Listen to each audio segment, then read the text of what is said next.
Olá! No episódio anterior do programa Urbanidade, você viu como os coworkings e escritórios compartilhados podem ser verdadeiras comunidades sustentáveis. Acompanhou também a transformação da comunidade do Poço da Draga. E batemos um papo virtual com Andréa Águida sobre áreas verdes. O programa de hoje vai ser tão bom quanto o anterior. Esse espaço é nosso. Urbanidade de hoje está só começando.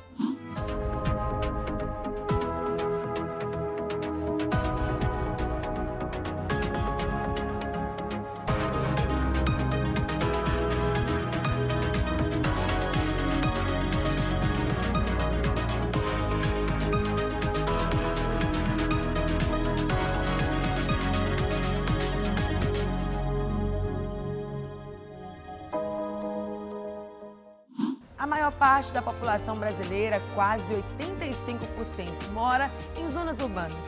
Já um pouco mais de 15% vivem em zonas rurais.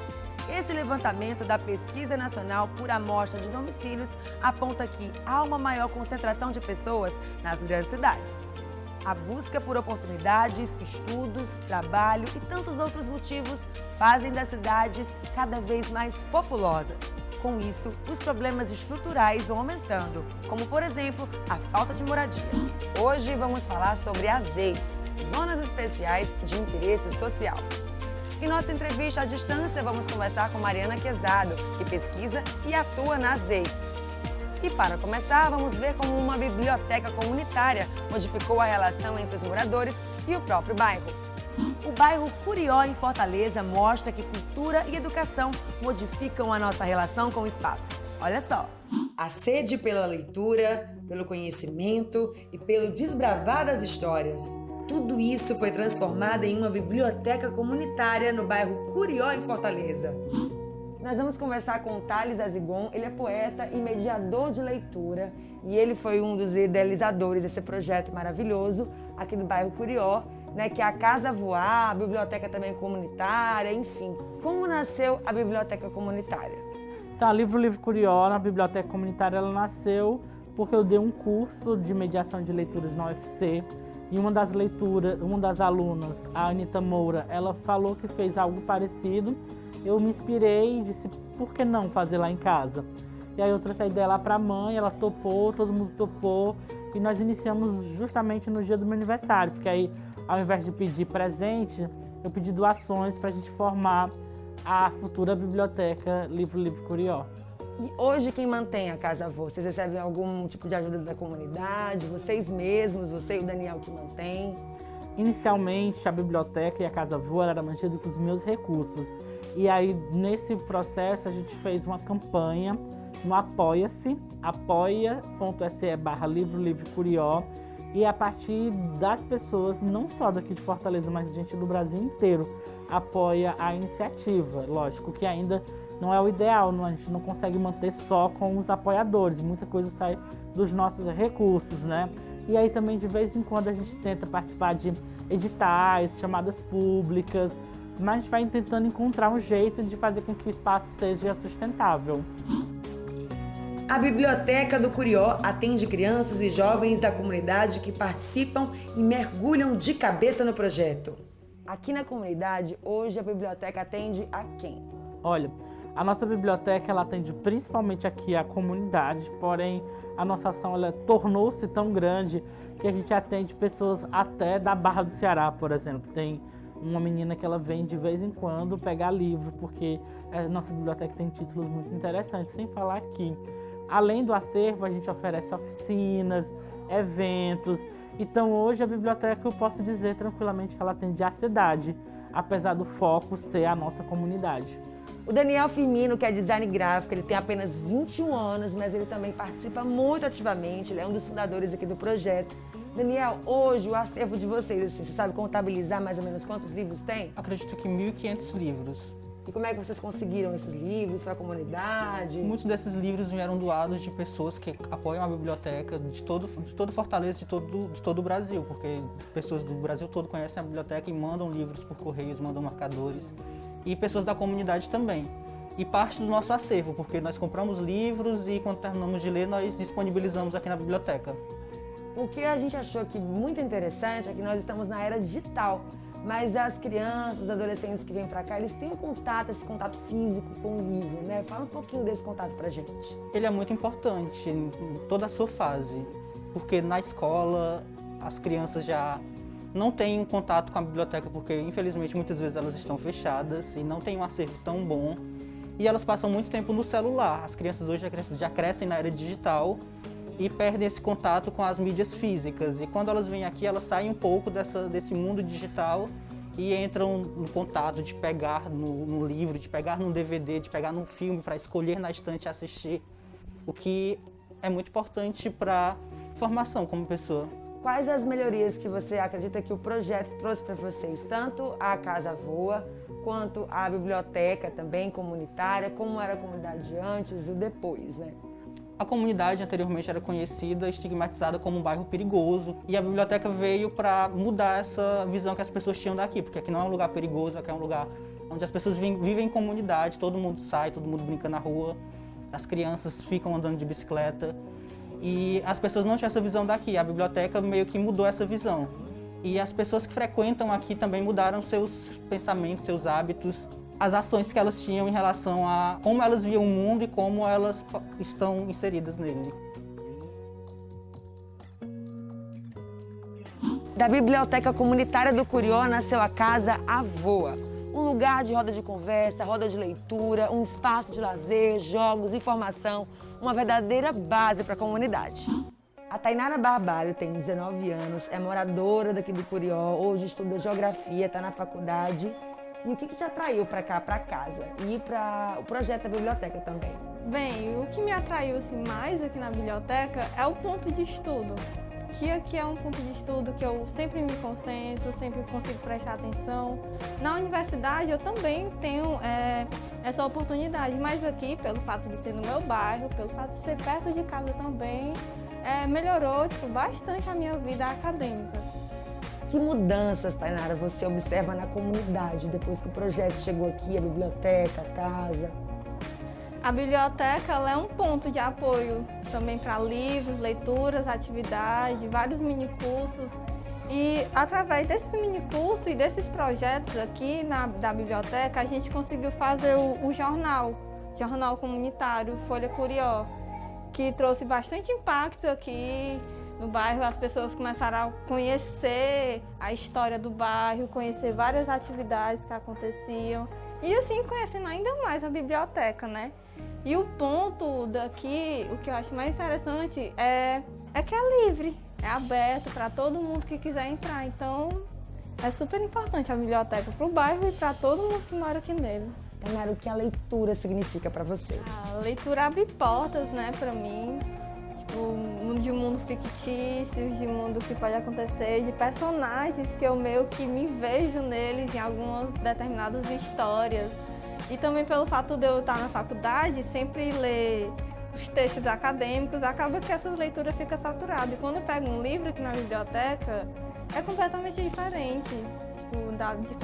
A leitura é diferente, o modo como eu vou lendo e vou gostando é diferente. Então é muito bom, é um diferente bom, né? Não é um diferente ruim. Você se sente mais viva quando lê? Exatamente. Eu me sinto mais viva, eu gosto. É uma coisa que eu sempre faço e sempre vou gostar de fazer, né? Essa mudança não foi só na vida de Tainara, mas na comunidade como um todo. Vocês acabaram ocupando um espaço muito significativo aqui na comunidade. De que forma você acha que está impactando na vida de todos esses jovens aqui? Olha, a primeira questão que a gente tem que a gente pode chamar de impacto na autoestima do bairro incompleto, né? Porque imagina só, o Curió, ele foi um bairro que foi muito negativado. E aí desde quando a gente começou a montar a biblioteca e as pessoas se interessarem de querer saber o que é que era isso aqui, o que era o Curió, o que é que tinha aqui, a gente percebe que a autoestima da comunidade ela vai se modificando, elas vão se sentindo orgulhosas de morar no bairro. Essa é a primeira grande mudança. E a outra mudança é que as pessoas que moram no entorno da biblioteca, elas têm acesso a livros e também a uma infraestrutura que elas não possuem em casa, né? Agora, por exemplo, na pandemia, as crianças não têm computador em casa, não têm internet em casa. E é na biblioteca que elas vêm resolver essa demanda delas, da vida delas. E não só a questão de infraestrutura, mas também a questão de acompanhamento, né? Muitas dessas mães, desses pais, têm que passar o dia todo fora trabalhando e tal. E a gente meio que, por ter uma intimidade com elas, a gente conversa, a gente cobra, a gente está assistindo, tá vendo a aula mesmo? O que tá aprendendo? Então, acho que a comunidade ela ganhou tanto, assim, que é até difícil dizer quais foram as coisas que modificou, mas modificou muito. É um espaço de lazer e de estudo, porque na periferia não tem espaço de lazer e estudo, só tem poucas opções. E aqui é um espaço onde elas têm isso, tem clubes, tem oficinas, tem cursos, elas podem vir ler um livro, podem vir pegar um DVD, podem ficar aqui conversando.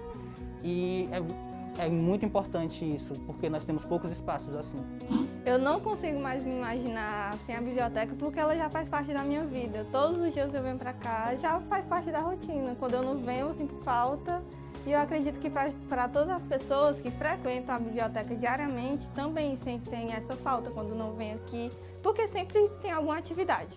Sempre tem alguma coisa para a gente fazer, sempre tem os amigos que vêm para cá e a gente fica conversando. Então, é muito gratificante ter essa biblioteca todos os dias aberta para a gente vir, ler, estudar, ouvir alguma música, assistir alguma coisa. As ZEIs, Zonas Especiais de Interesse Social, são instrumentos urbanísticos que definem áreas da cidade para a construção de moradia popular.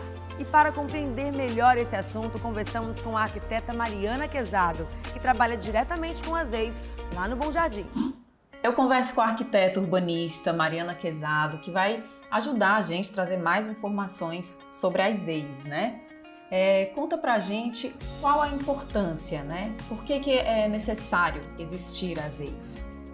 As ZEIs, né, que são as Zonas Especiais de Interesse Social, elas têm uma importância, para além de uma importância legal, elas têm uma importância política, certo? Então, assim, legalmente elas têm a importância de uma proteção, né, e uma garantia de direitos para áreas informais, né? Então, assim, áreas de ocupação, de comunidades principalmente, mas também que é a área que eu mais atuo, né, que são as ZEIs de ocupação, tá? Mas existem outros tipos de ZEIs também, mas falando especificamente dessas de ocupação, é uma ferramenta de garantia de direitos, né, que promove a regularização fundiária, ou seja, né, a segurança da posse, a segurança que as pessoas vão poder ficar no local onde elas estão há muitos anos, mas também uma garantia de ter participação popular nas decisões, né, de ter normas especiais, específicas, né, com as características da ocupação, de ter um plano urbanístico, de ter um plano de gerações de emprego e renda. Então, assim,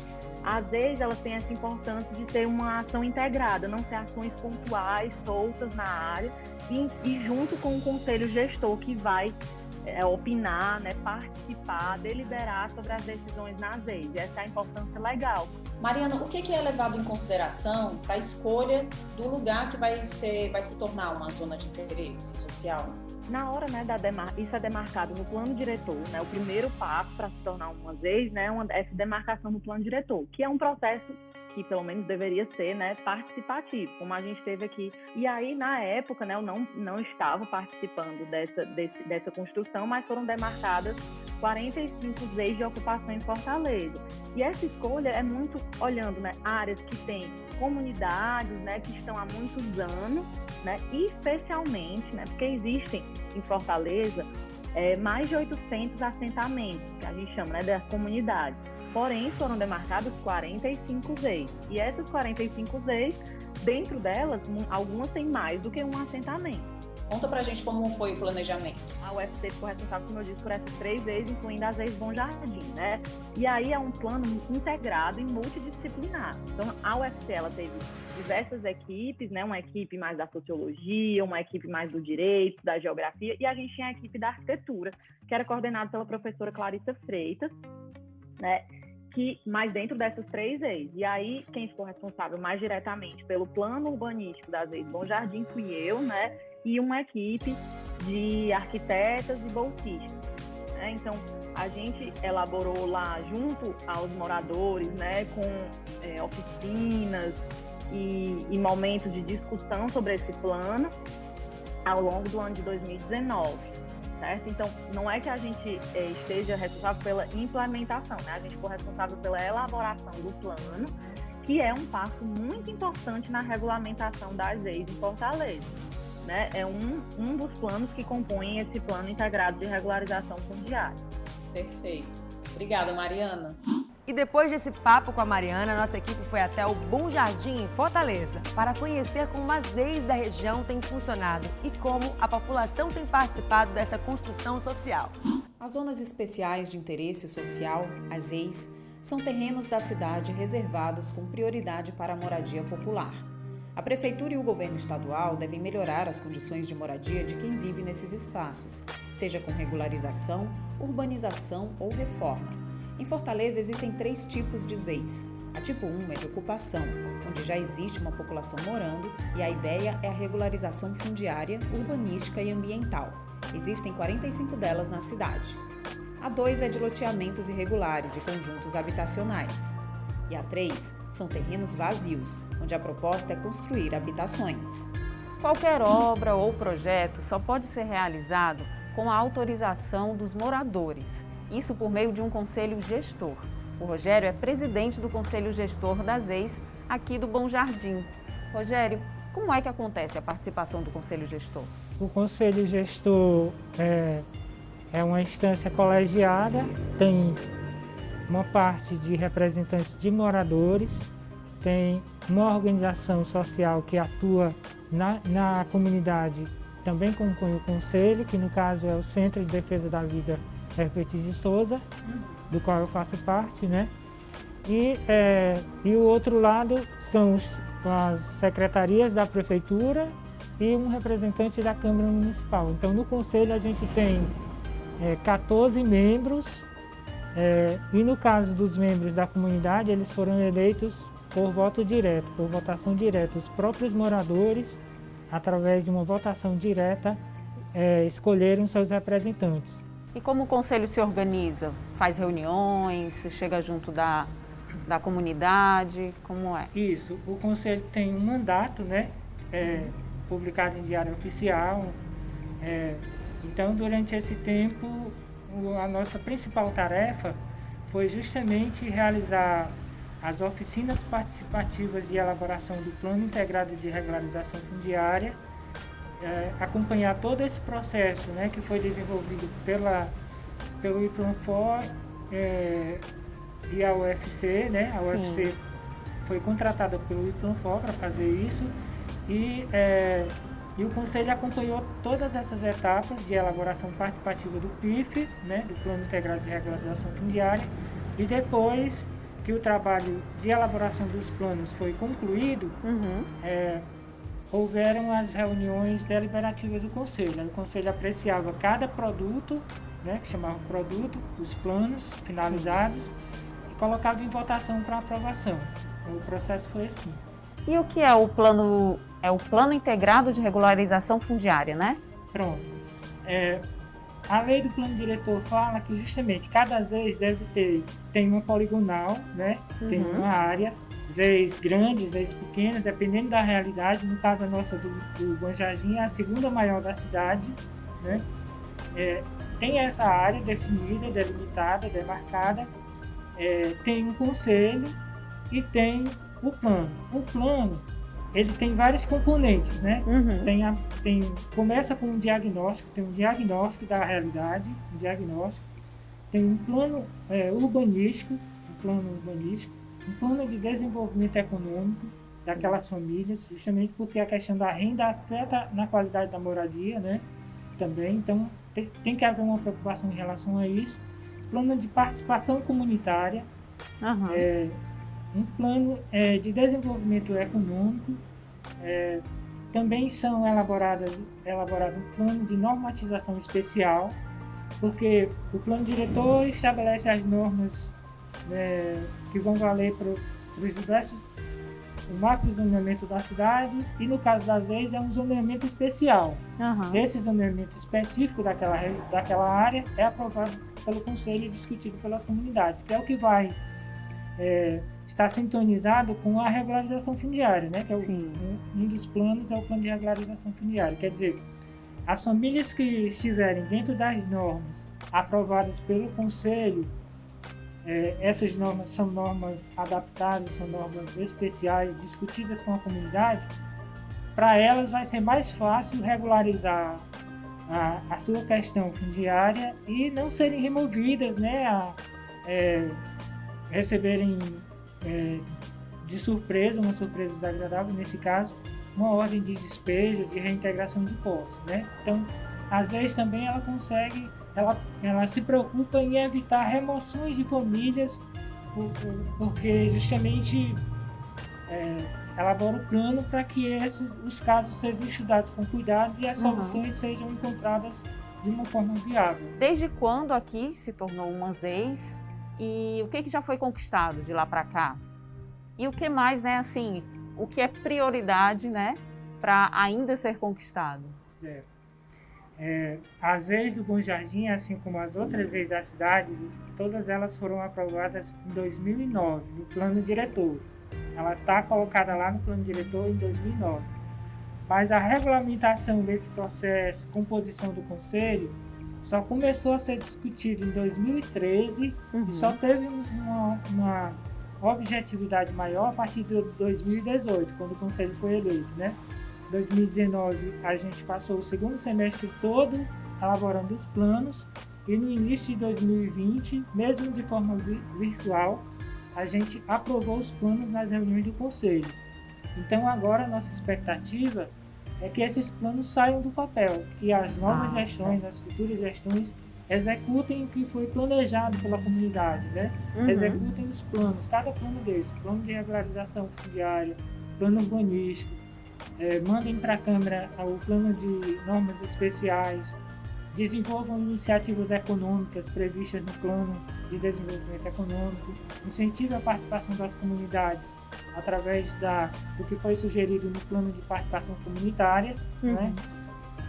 Uma coisa que eu posso dizer, acrescentar, é que saneamento ambiental, a rede de esgoto, é uma preocupação central que foi apontada pelo plano, né? Além disso, investimento em equipamentos comunitários, recuperação de áreas livres, áreas verdes, né?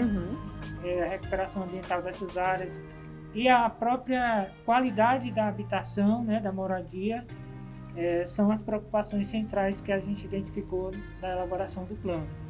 Então está tudo no plano ainda não saiu do papel. Não saiu do papel. Certo. Né? Então vai continuar lutando, né? Exatamente. O fato do plano ter sido feito de uma forma participativa, envolvendo a equipe da UFC, ficou responsável pelo plano do Bom Jardim, do Pici e do Poço da Draga. Eram mais de 100 técnicos, estudiosos, estudantes e técnicos, né, das diversas áreas de arquitetura, direito, sociologia, políticas públicas, geografia, sociologia, a serviço das comunidades para elaborar bons planos. Então, a gente tem um orgulho muito grande de ter feito parte desse processo. A gente entende que isso foi uma conquista da comunidade, mas agora, principalmente, a nossa expectativa é ver todos esses planos acontecerem, né? Eu estou aqui com a Raeli na comunidade de Novo Canudos para a gente falar um pouquinho mais sobre o Conselho Gestor, porque ela faz parte do Conselho Gestor. Quais as principais demandas hoje em relação às ZEIS, às moradias, habitações? As ZEIS é um direito nosso hoje garantido, né? E as principais reivindicações das ZEIS hoje é a moradia digna, saneamento básico, espaços de lazer. A ZEIS ela já foi aprovada no que cabe à comunidade, aos moradores, aos conselheiros, né? A nossa expectativa agora é que a gestão, né, que a prefeitura execute o que os moradores escolheram como sendo prioridades, né, para nós, que eu considero uma das mais importantes, além da moradia, que é a questão do saneamento básico, de qualidade dentro desse território, porque esse território é formado por comunidades que não têm saneamento básico, né? Então, a ZEIS vem para trazer esse olhar especial, né? Esse olhar de interesse da parte dos nossos políticos, né? Da nossa gestão, para com a comunidade mais carente, tanto na área da moradia, que hoje é muito precária dentro da periferia, né? Como da parte até do lazer, que principalmente aqui na Canudos é uma comunidade onde nós não temos, se fosse construir uma área de lazer, nós não teríamos espaço, né? Pelo mapeamento, a gente não tem assim uma área que desse para construir uma areninha, um centro, uma casa de cultura, alguma coisa do tipo que envolvesse a juventude da própria comunidade. O Urbanidade de hoje chegou ao fim, mas no próximo programa estamos por aqui, repensando a nossa relação com o espaço urbano das cidades. Nossos encontros são às terças, quintas e sábados aqui na TV Diário. Até mais!